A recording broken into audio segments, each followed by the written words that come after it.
TGIF. It is Friday, my dudes. Level M Diecast here. Time to party. Time for the weekend. Time to not work. Today, I'm going to bring you a showcase. This is going to be something kind of cool. Some obscure, some unique, some rare, and some oddball majorette. Covering a whole wide range of stuff. Majorette has done some very interesting stuff over the years. Some very interesting decos and some very interesting ways that they've made their cars. I'm a huge Majorette fan. It's not that easy to find this stuff. Always on the prowl for it. But I want to walk through some cool stuff that's in my collection and just show it off to you guys and see what your reactions are. See what you like. So we're going to start off with this F40. Super Chromes. Now, I love this Super Chromes line. I think that was an awesome thing. Probably wouldn't appeal for me as a kid. Definitely didn't have any of these as a kid. But as an adult collector, I love these. The F40 being my favorite Ferrari. That's why I kind of wanted to start the video with this. It does have opening rear hatch. And I already tested this, so it will showcase for you guys. Never really was sold on those big fat slicks. You know, Majorette always had these quote unquote super fast, racing slick, with ultra wide, and they definitely made themselves unique. I do appreciate that. I just was never 100% sold on that style, but nonetheless, as an adult, they're very, very cool. Not so much for a kid, but otherwise. So that one is just so you guys know, that one is not labeled on the base. I'm going to go through these, and if I do have some France-based ones, I will let you know. As a matter of fact, we're going to roll with that. We're going to go with this. I believe this is a Toyota Tercel wagon. The hatch does open. It's super bright. It may not look as bright on the camera, just because of the lighting, but looking at it in the studio, it's like fluorescence, like neon, just oozing this at you. This thing is such an 80s thing. I mean, you see these cars all the time, and it's just such an oddball thing. People would go nuts if Hot Wheels made this stuff today. But, this was run-of-the-mill stuff. They were just, they were making cars you see on the road, And I like it. I think it's cool. I think it's super unique. It's different. Never sold on those wheels the Majorette back in the day, but, the model itself is awesome. I do like the model. Let me know what you guys think about that ridiculous orange. Ridiculous. We're going to go with another France base. A not-so-obscure model. This is the BMW 325i. This does has opening doors. And every model so far has been metal body, metal base. You're going to see that with almost all old Majorette. This model is too big. The 325i back in the day, it's a small car. It's a small car. I do like that they didn't put those big fat racing slicks on it, which is ridiculous. But it was a small car. So seeing this in the size scale that it is, it's a little odd. But the model itself is pretty nice. You do notice as it rolls around that the roof tapers up quite a bit compared to the width of the body. You'll see that as it rolls around. I don't think that's a very accurate representation. It's definitely more prevalent in the back. So I'll let it roll around just to the back. Just so you guys can see what I'm talking about. Let me know if you think it's perfect. I'm sure there's plenty of BMW guys that are like, oh no, that's good. That's good. What are you talking about? That's cool. We're going to switch some crazy gears here. Explorator. It's basically like a Dakar model. And I'll show you the top here in a second. It actually says Paris Dakar on it. The rear section's removable, and it's pretty clever the way it wraps around for the spare tire to hold the back on. I think that's pretty clever. A very weird model. I don't know if this is based on a real model or inspired by a real model. You guys let me know, because I'm not really familiar with this particular one. I like it because I like trucks and whatnot, but it is a little different.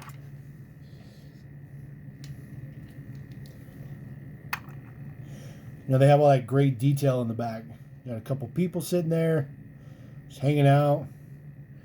Apparently while somebody drives, does their Paris Dakar thing. Just before I forget,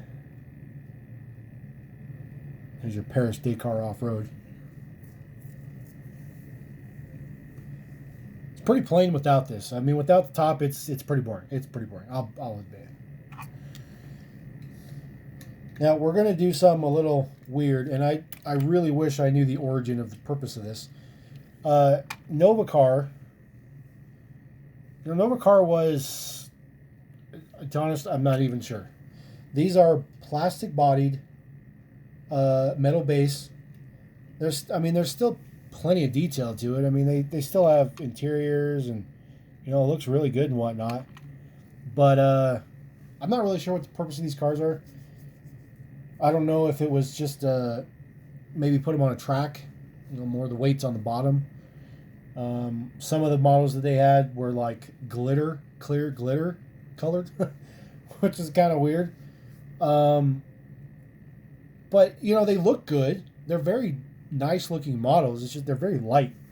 You hold them in your hands and they just feel like they are cheap, you know. This is a Testarossa, by the way, in case I didn't mention that. I'm sure you guys already know that, though, because if you're watching this channel, you're probably a car guy. Speaking of glitter-ish, check that out. Check out that 308.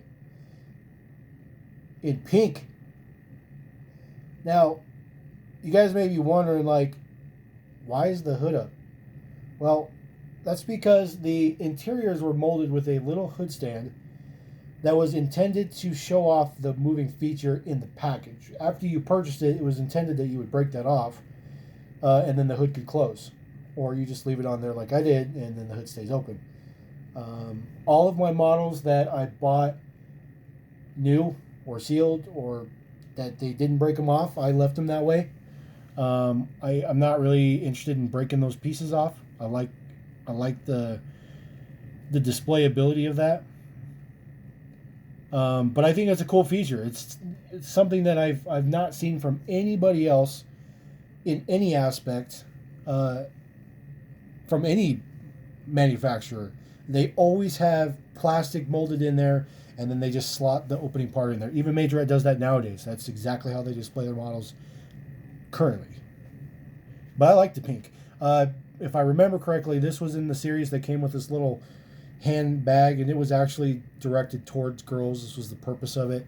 And you could put the car in a little bag, and you put it on your keychain or your purse or wherever, and you carry it around with you. Definitely thinking outside the box. I think that's good. They're trying to branch out. We're going to go through, let's see, let's just throw our last fat slick model up there. Audi Quattro.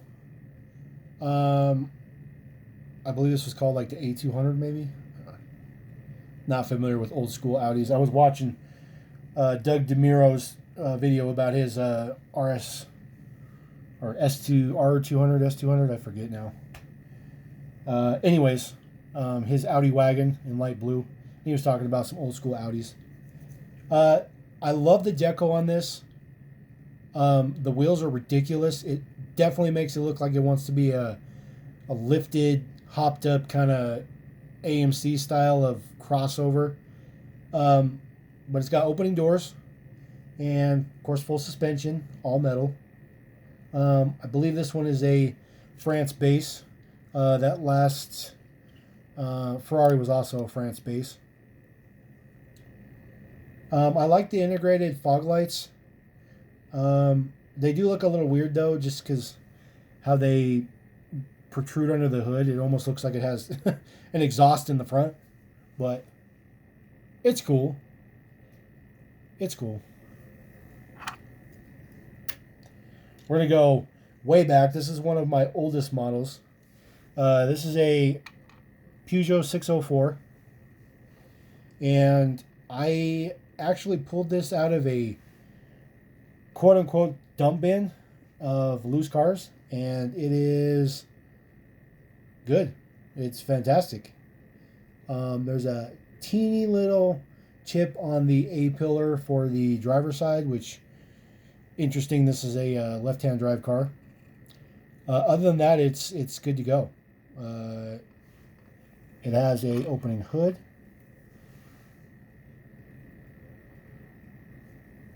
And the hood hinges are actually a little different design than normal, which is really nice. You can see the air cleaner in there is a part of the interior piece.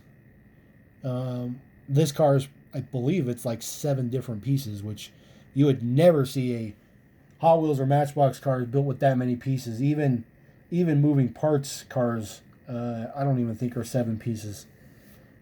You know, the typical, well, I guess maybe they are. They try to get them to 5 pieces, 4 pieces, I believe. But yeah, this is, I mean, attention to detail, attention to detail, attention to detail.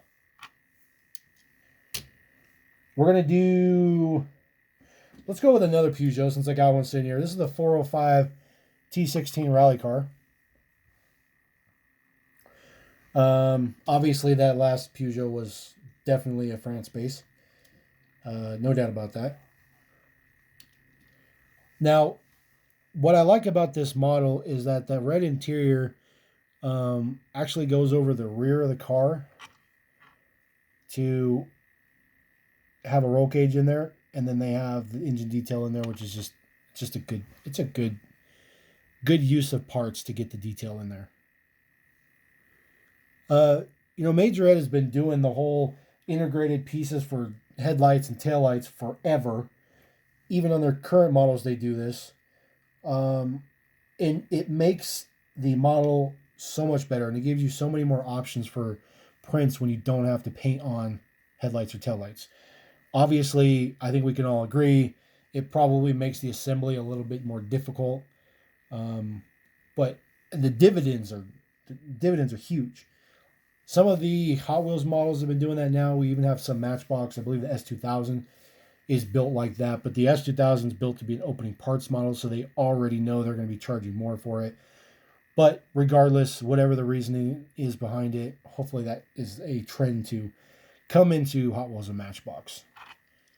It'd be like Majorette's the trendsetters. They are kind of the trendsetters. We're going to go with another Nova car. I'm just going to keep rolling here. This is an NSX, and I believe until recently, this is one of the only NSXs in 164 that wasn't like, you know, a premium thing or something like that. I know Tomica's done NSXs for a while. Couldn't tell you if it's supposed to be a Honda or an Acura, but based on the age of it, I would say it's probably a Honda. Or not the age of it, I guess, just the origin and whatnot. It's probably a Honda.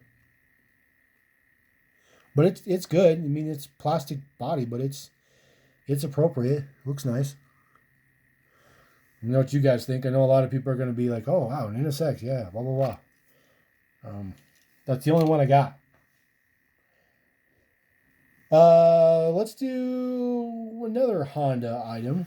Let's do this Honda Accord. That's pretty cool, huh? Opening doors.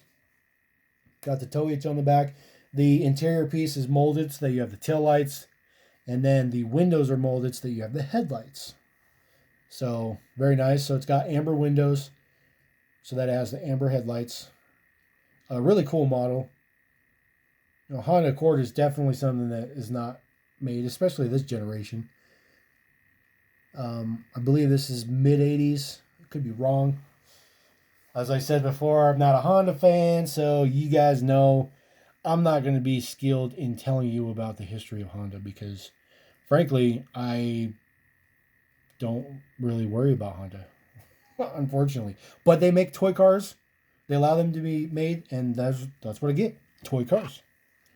We're gonna flip the script 100% here, and you guys are gonna be like, "What in the heck?" We're gonna go with this Pontiac Transport minivan, which is an unbelievably well accurate, eye-catching representation of the real thing. Even the use of the windows, how they did, is just perfect. I mean, it's just so, the real one is so panoramic style. Obviously, it's not all clear like that in the real one, but it has a ginormous windshield, and this is perfect. This is perfect. This is exactly the detail you want to see. And it's just so, it's so out there. But this was common stuff when this came out. You know, I believe this was early 90s. This is what you see driving around on the road. This is exactly what there was. And, you know, a little bonus for this one is I got a wheel variation on this guy. So we got that 6-spoke, I guess you could call that. And then the dot wheels. So the dot wheels were more moving towards modern. I believe the 6-spoke ones came first, and then the dot ones came later. But it's just so bleh. But you guys have to admit, if you've seen one of these in real life, this is a perfect representation of a very ugly model. Just saying. Very obscure, very oddball. I know there's gonna be a lot of JDM guys out there. Although this was an American car. 300ZX. This is a cool model. As it rolls around, you'll see that they have the integrated tail lights, which is cool. Now these, I have another one I'm going to show you, but I'm just saying these were purchased brand new, sealed. You'll notice there's a few chips on this one. I believe it was a combination of the lack of quality from Majorette and the lack of paint application. Because you'll see stuff sealed all the time that's got chips and stuff on it. It's pretty common. That's one of the reasons why I think a lot of people don't want to open their Majorette, because then it's like, well, you dropped it, you did this, you did that, it's not made. It's like, no, it's brand new. It's just, that's the way it came, you know. And if you're looking on the front end, you'll be like, oh, those headlights look kind of weird. Well, that's because the headlights actually function. They actually open up. Now, they don't open a ton, but they do open up, in addition to the opening doors. And again, you know, just figuring out ways they can make more functionality to this, making sure it's more enjoyable for a kid to play with, which was the whole purpose. And I have a variation on this one. So we have clear windows and amber windows. I believe they both came in a single pack. Wheels are terrible, but it's a cool model. It's a super cool model. And the fact that it's pop-up headlights makes it unique, makes it obscure, makes it that much cooler, makes it that much more like, man, that's a unique piece. That's a unique piece, you know? And I know people are hot for JDM right now, you know? So there you go. There's a 300ZX. I believe this was the first gen 300ZX. I think this is what replaced the 280X. I'm trying to remember. Forgive me for not being JDM aficionado, but I'm trying, guys. I'm trying my best. I'm a Mopar dude. Ask me something about Mopar. I'll tell you that. Now, say you want to go do something cool and you need to go off-road. Well, you want to take a Hilux, right? Maybe you want to take a Tacoma in the U.S., or you take a Hilux other parts of the world. Either way, this is aptly named just 4x4 pickup, and we actually have this version in the U.S. This deco's super crazy.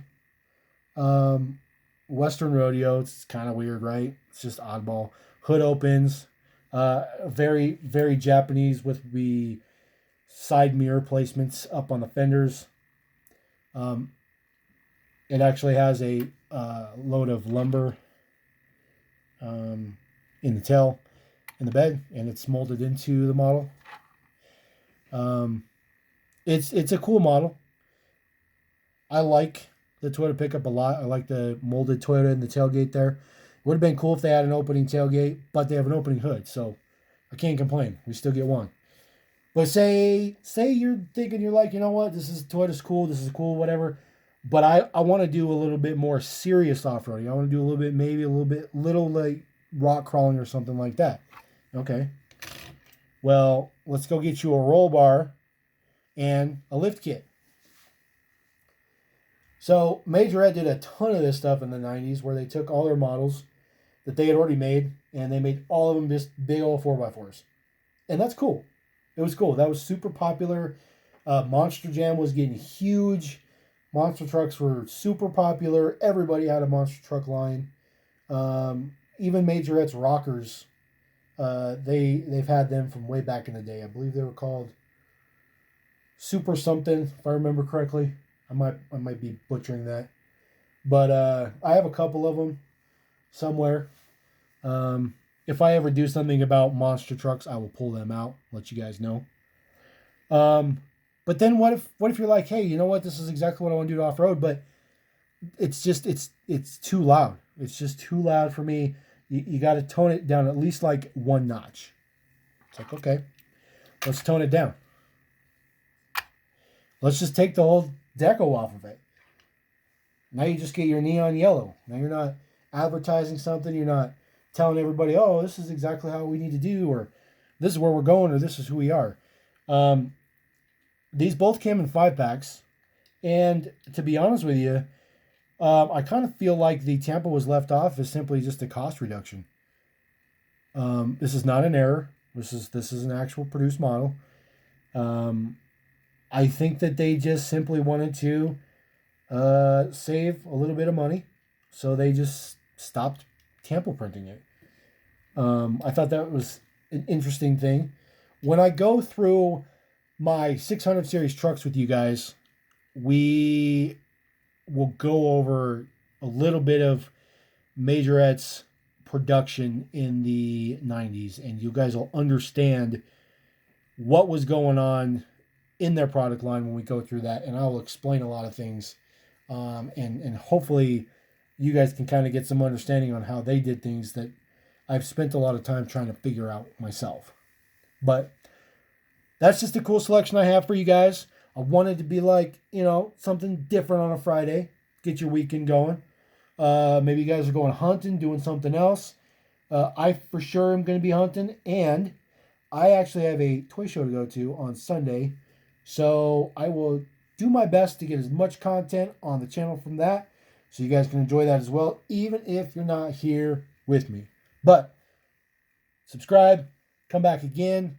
Like I said, man, new videos every day. And we're going to cover tons of weird stuff. So you guys like something, we'll make more videos. Otherwise, we'll roll through things. Check out my collection. Check out some unboxings. Check out some other stuff. And we will see you next time.